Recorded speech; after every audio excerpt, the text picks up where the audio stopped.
지구라는 푸른 별 위에서 숨쉬는 모든 생명체는 왜 결국 죽음이라는 숙명을 피할 수 없는 걸까요? 지금 이 순간에도 수많은 생명이 태어나고 또 사라지고 있습니다. 수십억 년 전, 아무것도 없던 원시, 지구의 바다에서 처음으로 생명의 불꽃이 경이롭게 피어오르던 그 순간부터 어쩌면 죽음이라는 거대한 그림자는 이미 함께 드리워져 있었을지도 모릅니다.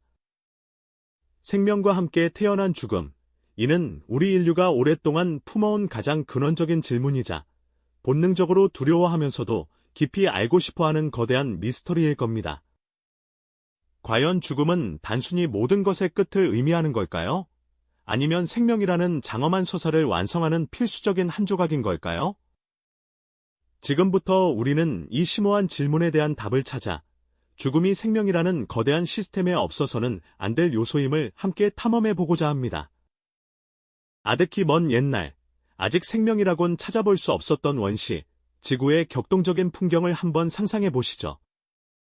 끊임없이 번개가 치고 화산이 폭발하며 원시 바다는 마치 거대한 화학 실험실처럼 유기물로 가득했습니다. 그 혼돈 속에서 마치 우주의 경이로운 마법처럼 스스로를 복제할 수 있는 최초의 단세포 생명체가 탄생하는 기적이 일어났습니다. 이 작은 생명체는 생명의 역사를 시작하는 위대한 첫걸음이었죠. 하지만 이 경이롭고 찬란한 탄생의 순간부터 아이러니컬하게도 죽음의 씨앗 또한 함께 뿌려졌다는 사실을 아시나요? 유한한 자원과 한정된 공간이라는 태생적인 한계 속에서 이 생명체들이 무한정 증식할 수만은 없었을 겁니다. 새로운 생명이 번성하고 진화하기 위해서는 기존의 개체들이 언젠가 사라져야만 하는 운명, 즉 개체의 소멸이라는 필연적인 조건이 그 설계 안에 내재될 수밖에 없었던 것이죠. 죽음은 그렇게 단순히 끝이 아니라 생존 경쟁의 시작이자 진화의 거대한 서막을 알리는 초기 조건으로 생명의 역사에 깊숙이 자리 잡게 된 것입니다. 시간의 흐름 속에서 이 단순한 단세포 생명체들은 서로 뭉치고 협력하며 점점 더 복잡한 다세포 생명체로 진화해 나갔습니다. 그리고 이 과정에서 개체의 죽음은 더욱 명확하고 정교한 생물학적 메커니즘으로 그 존재감을 굳건히 하게 됩니다. 우리는 흔히 죽음을 외부의 위협, 즉 질병이나 사고 같은 요인들로만 생각하기 쉽지만 사실 생명체 그 자체의 내부 설계 안에 죽음을 향해 가는 과정이 이미 섬세하게 내포되어 있었던 것이죠. 우리 몸속의 수많은 세포들을 한번 떠올려 볼까요? 이 세포들은 끊임없이 분열하고 재생하며 생명을 이어가지만 그 활발한 과정 속에서도 필연적으로 노화의 흔적을 남기게 됩니다. 마치 정교하게 감겨있는 시계태엽이 서서히 풀리듯 세포 분열을 조절하는 염색체 끝의 특정 부위인 텔로미어는 분열할수록 점차 길이가 짧아지게 되는데요. 이 텔로미어가 일정 수준 이하로 짧아지면 세포는 더 이상 정상적으로 분열하지 못하고 기능을 상실하거나 스스로 소멸하는 세포 자살이라는 과정을 겪게 됩니다. 또한 생명 활동을 지속하면서 불가피하게 발생하는 DNA 손상이나 에너지를 만들고 쓰는 대사 활동의 한계 역시 세포의 활력을 저하시키고 결국 생명체의 수명을 제한하는 필연적인 요소들로 작용합니다. 이처럼 죽음은 단순히 외부 환경의 위협에 의한 것이 아니라 우리 몸 안에서부터 시작되는 유한한 설계의 일부로서 모든 생명체가 피할 수 없는 숙명으로 자리 잡게 된 것이죠. 생명의 신비로운 설계 안에 깊이 새겨져 있는 이 불가피한 과정은 우리에게 많은 것을 시사하며 다음 이야기로 이어질 중요한 실마리가 될 것입니다. 우리는 방금 생명체 내부 깊숙이 새겨진 죽음의 설계에 대해 이야기 나누었죠. 우리 몸속 세포 하나하나에 새겨진 유한함의 흔적들, 마치 정교한 시계태엽이 서서히 풀리듯 언젠가 멈출 수밖에 없는 필연적인 과정들을 짚어보았습니다. 하지만 여기서 한 가지 놀라운 반전이 여러분을 기다리고 있습니다. 이처럼 피할 수 없는 것처럼 보이는 죽음이라는 숙명이 사실은 개체의 소멸을 넘어 종 전체의 생존과 진화를 위한 가장 강력하면서도 역설적인 동력이었다는 점 말입니다. 마치 거대한 생명의 퍼즐 조각처럼 죽음은 단순히 끝이 아니라 새로운 시작을 위한 필수적인 과정이었던 것이죠. 만약 지구상의 모든 생명체가 영원히 죽지 않고 살아간다면 어떤 일이 벌어질지 상상해 보셨나요? 아마도 세상은 곧 생명체들로 가득 차 자원 고갈과 공간 부족이라는 심각한 문제에 직면하게 될 겁니다. 새로운 생명체가 태어날 자리도 성장할 양분도 찾아보기 어려워지겠죠. 더 중요한 것은 죽음이 없다면 진화라는 놀라운 현상 자체가 불가능해진다는 사실입니다. 환경이 끊임없이 변화하는 세상에서 생존에 유리한 유전자를 가진 개체들이 살아남아 다음 세대에 그 형질을 물려주는 자연 선택은 생명의 진화를 이끄는 핵심 원리입니다. 하지만 만약 모든 개체가 영원히 죽지 않는다면 환경 변화에 덜 적합한 유전자들도 계속해서 존재하게 될 테고 새로운 유전적 변이와 혁신이 일어날 기회는 극히 제한될 것입니다. 생각해보면 그렇죠. 죽음은 낡은 것을 비워내고 새로운 것을 채울 공간을 마련해줍니다. 마치 숲에서 오래된 나무가 쓰러져야 그 자리에 햇빛이 들고 새로운 씨앗이 싹을 틔울 수 있는 것과 같은 이치입니다. 개체의 죽음은 그 개체가 가진 유전자를 자연 선택의 시험대에 오르게 하고 환경에 더 잘 적응하는 유전적 다양성을 확보하는 데 결정적인 역할을 합니다. 한 개체는 유한한 삶을 살지만 그 유한함 속에서 다음 세대에 더 나은 유전자를 전달하려는 노력을 하고 결국 종 전체의 생명력과 적응력을 높이는 데 기여하는 것이죠.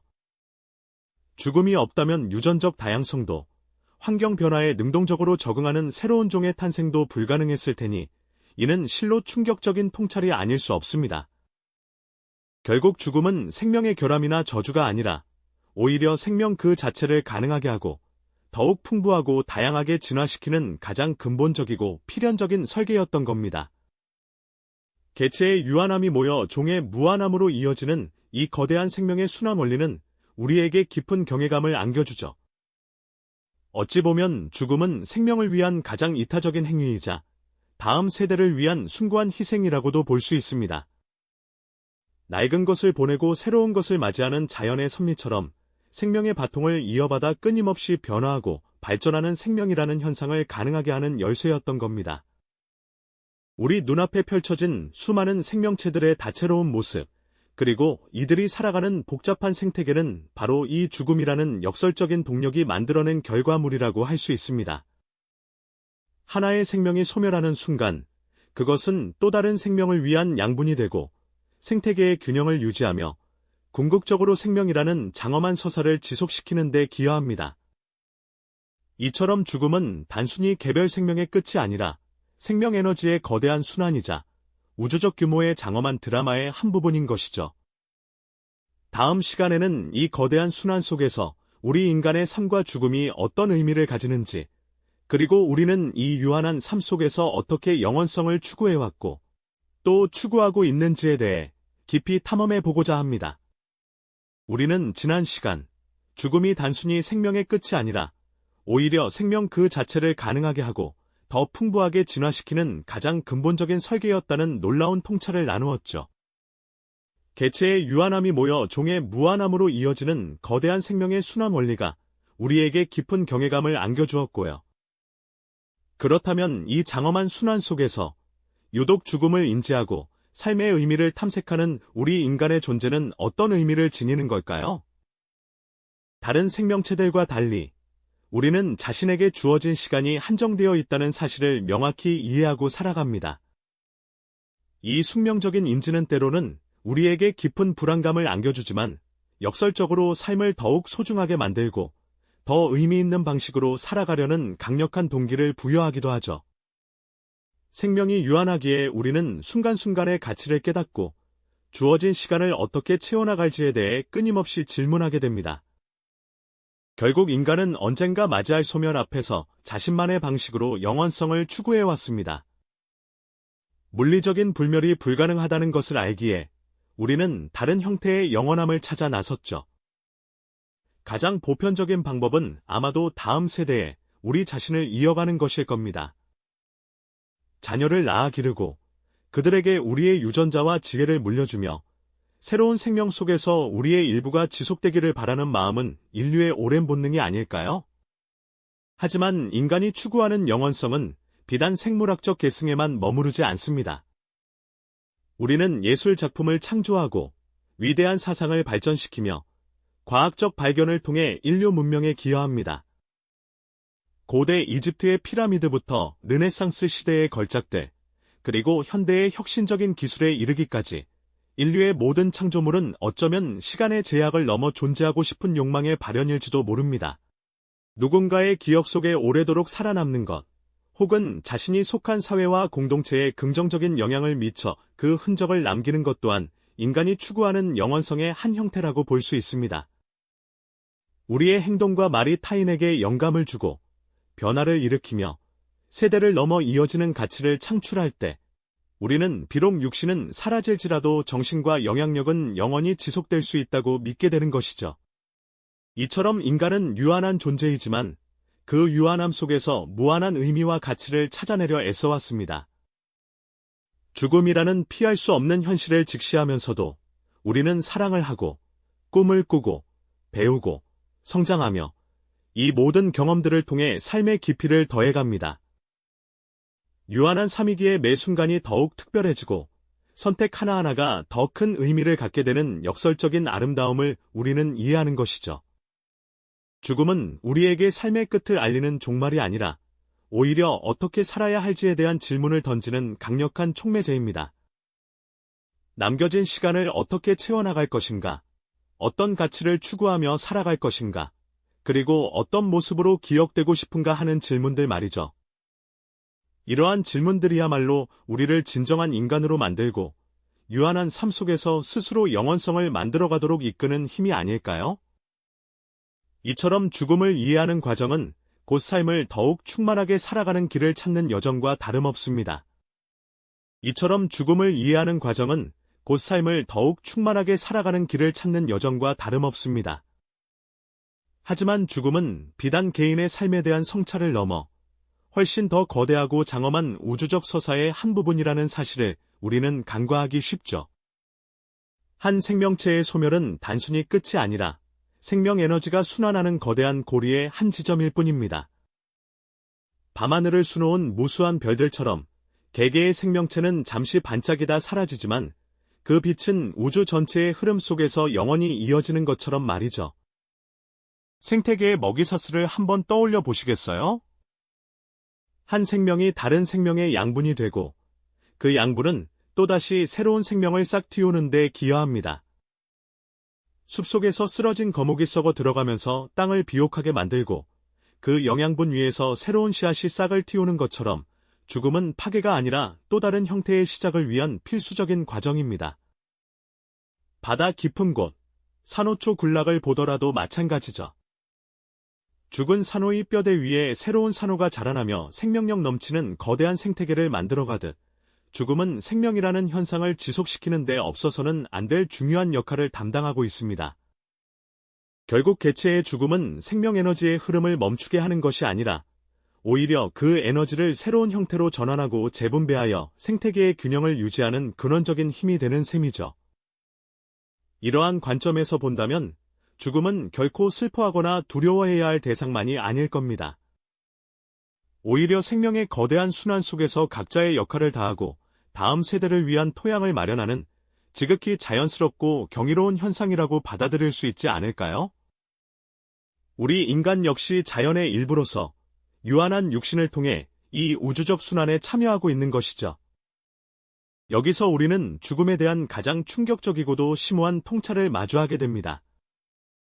죽음이 과연 생명의 결함이거나 피할 수 없는 저주였을까요? 아니요. 오히려 그 반대입니다. 죽음이야말로 생명 그 자체를 가능하게 하고 끊임없이 진화시켜 온 가장 근본적이고 필연적인 설계였다는 사실을 깨닫게 되는 순간이죠. 만약 지구상의 모든 생명체가 영원히 죽지 않았다면 어떤 일이 벌어졌을까요? 한정된 자원과 공간 속에서 새로운 생명이 태어날 여지는 전혀 없었을 겁니다. 유전적 다양성은 사라지고 환경 변화에 적응할 능력 또한 잃어버린 채 모든 생명은 정체되어 버렸을 거예요. 새로운 종의 탄생은 상상조차 할 수 없었겠죠.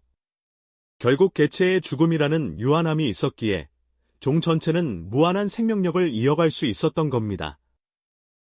마치 씨앗이 스스로 죽어 썩어야만 새로운 싹을 틔우고 아름다운 꽃을 피울 수 있듯이 죽음은 제거가 아니라 다음 생을 위한 새로운 시작이자 필수적인 전환점이었던 것이죠. 이처럼 죽음은 생명이라는 장엄한 서사를 완성하고 다음 장을 힘차게 열어주는 없어서는 안 될 핵심적인 요소라고 할 수 있습니다.